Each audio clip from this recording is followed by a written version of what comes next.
We have here an intact sawbone specimen.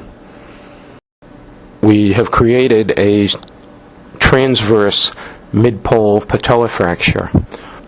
We now see the proximal and distal fragments of the patella. We are using small canacula to control the fragments and achieve reduction. Kirschner wires are seen being passed from proximal to distal within the patella.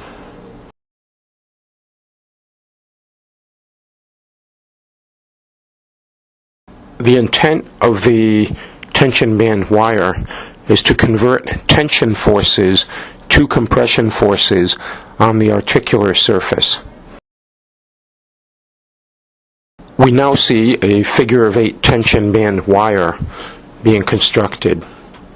In this case, the 18-gauge wire is on a large needle generally used by cardiothoracic surgeons for sternal repair. The alternative modality would be to place the wire beneath Kirschner wires via an angiocath.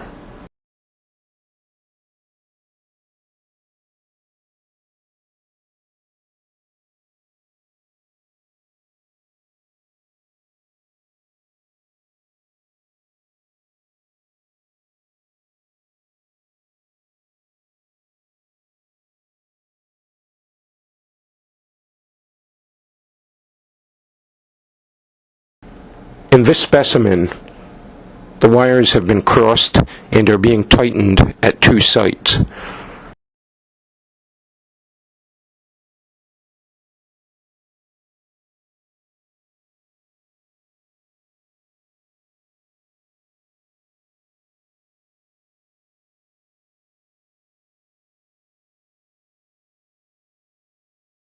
The longitudinal Kirschner wires are now being bent 90 degrees.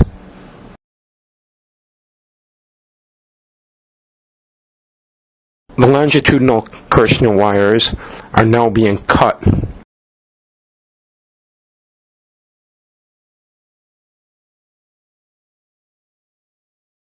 Following cutting of those wires, they are impacted from distal to proximal. The wires are being cut proximally.